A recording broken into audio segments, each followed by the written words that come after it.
আজকের ক্লাসে একটা গুরুত্বপূর্ণ টাইপের অঙ্ক নিয়ে আমরা ডিসকাস করব।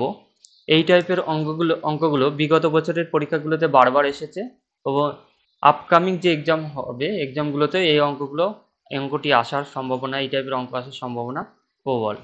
তো এখানে দেখো, এটা আরপিএফ কনস্টেবল 9/3/2025 শিফট 2-তে আসা এই কোশ্চেনটা এসেছিল, লেটেস্ট কোশ্চেন এটা। তো প্রথম তাহলে অঙ্কটি আমরা পড়ি। 40 কিলোমিটার দূরত্ব অতিক্রম করতে বিনয়ের চেয়ে অমিত 2 ঘন্টা বেশি সময় নেয়। অমিত তার গতি দ্বিগুণ করলে তার বিনয়ের চেয়ে 8 ঘন্টা সময় কম লাগবে। অমিতের গতিবেগ কত তা বার করতে হবে। এই অঙ্কটি অনেক কটা নিয়মে করা যায়, আমি এক এক করে সবগুলো দেখাবো। Method number 1। তো এখানে কি হয়েছে, বিনয়ের সময় একই আছে, কনস্ট্যান্ট, কিন্তু অমিতের সময় আগে যা ছিল তার থেকে দ্বিগুণ হয়েছে, মানে অমিতের সময় চেঞ্জ হয়েছে।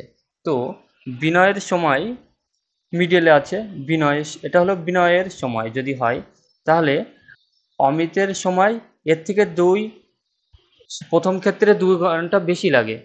আর যখন অমিতের গতিবেগ দ্বিগুণ করা হয় তখন এর থেকে 8 ঘন্টা সময় কম লাগে। তাহলে এখানে যে সময়ের যে পার্থক্য, -8 আর 2 এর যে পার্থক্য, এটা কত হবে, 10 হবে। এটা পার্থক্যটা অনেকে ভুল করে 6 করতে পারে, সেটা কিভাবে দেখাচ্ছে। এখানে সব বড় কত, 2।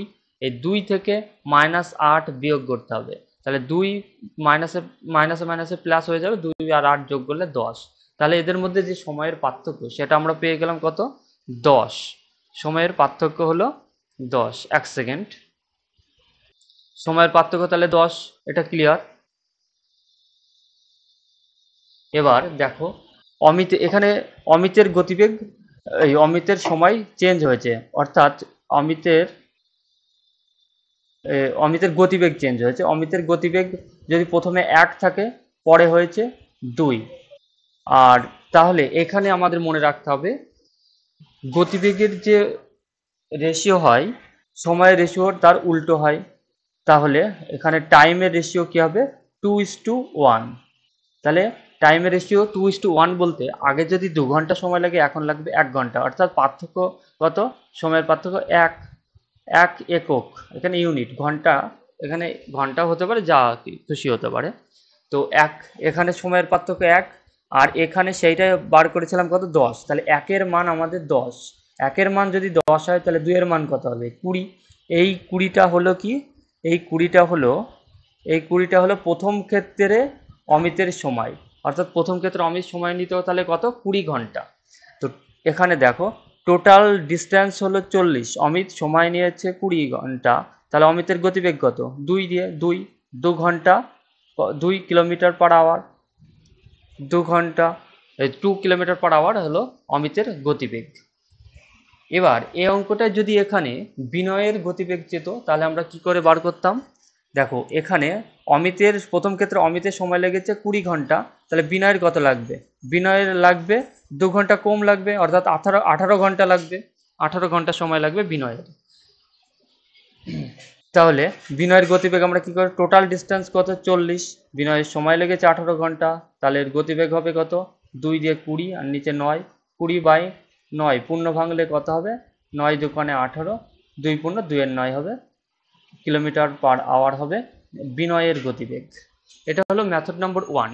এই অঙ্কটা যদি আরেকভাবে করা যায়, মেথড নাম্বার 2 হিসাবে আমরা সেটা দেখাবো। মেথড নাম্বার 2, দেখো এখানে কি বলেছে, টোটাল ডিস্টেন্স কত, 40। আমরা এখানে এই অঙ্ক ক্ষেত্রে কি ধরবো, অমিতের গতিবেগ ধরে নেব এ, আর বিনয়ের গতিবেগ ধরে নেব ছোট হাতের বি। তাহলে অমিতের গতিবেগ যদি এ হয়, তাহলে অমিতের সময় লাগবে কত, 40/a, আর বিনয়ের সময় লাগবে 40/b। এবার এখানে বলেছি কি, প্রথম ক্ষেত্রে কি হয়েছে, অমিতের অমিতের সময় বিনয়ের থেকে 2 ঘন্টা বেশি লাগে, তাহলে অমিতের সময় থেকে বিনয়ের সময় বিয়োগ করলে আমরা 2 পাবো। এটা হলো 1 নম্বর সমীকরণ। আবার দ্বিতীয় ক্ষেত্রে যদি অমিতের গতিবেগ দ্বিগুণ করা হয়, তাহলে অমিতের গতিবেগ যদি আমরা দ্বিগুণ করি, অমিতের গতিবেগ দ্বিগুণ করলে কত হবে, 40/a। এবার অনিতে মানে সময় লাগবে কত, 40/2a। তো এখানে বলেছে যে অমিতের সময় বিনয়ের থেকে 2 ঘন্টা 8 ঘন্টা কম লাগে, তাহলে এটা কি হবে, বিনয়ের সময়টা আর কি বেশি লাগবে এখানে। 40/b থেকে আমরা এই 40/2a করব, কারণ এখানে অমিতের গতিবেগ দ্বিগুণ করা হয়েছে, তাহলে এর যে পার্থক্য সেটা কত, এখানে 8। তো এখানে এবার এটাকে আমার সলভ করলে পেয়ে যাব। তো এখানে দেখো এই 40/b কমন, তাহলে এখান থেকে আমি এই প্রথম সমীকরণটা থেকে আমি 40/bর মান বার করে নিতে পারবো। এই 40/b সমীকরণ সমান চিহ্নের এই দিকে গেলে কথা হবে প্লাস 40/b হয়ে যাবে, এর মান দাঁড়াবে 40/a, আর এই 2 এই দিকে আসলে -2 হয়ে যাবে। এবার এই সমীকরণে এই 2 নম্বর এই সমীকরণে আমরা এই 40/bর মান বসাবো। 40/bর মান কথা হবে 40/a -2 -40/2a সমান 8। তো এই -2কে আমরা একবারে এদিকে বসাতে পারতাম, তো আমি এখানে একবারে বসিয়ে দিচ্ছি, -2 এদিকে একবারে দিয়ে দিচ্ছি, +2 হয়ে যাবে। এক সেকেন্ড, তাহলে +2 হয়ে গেলে 8 আর 2 10 হয়ে যাবে, তাহলে এখানে কত হবে 10। এবার এই 0 0 কেটে দিই, এই 0 0 এটা কেটে দিলাম, 2 দিয়ে 2 দুগুণে 4, তাহলে এটা দাঁড়াচ্ছে কত 4a -2/a সমান কত 1। তাহলে এর লসাগু কত হবে এখানে a, আর 4 থেকে 2 বিয়োগ করলে 2 হবে, অর্থাৎ 2/a সমান a। তাহলে এর মান দ্বারা a ইকুয়াল টু কত হবে 2। তাহলে অমিতের গতিবেগ তাহলে কত 2/a। এরকম ভাবে করলেও সেই এই 2 অ্যান্সার আসবে। তো আজকের ক্লাসটা আমরা এখানেই শেষ করছি, দেখা হবে নেক্সট ক্লাসে।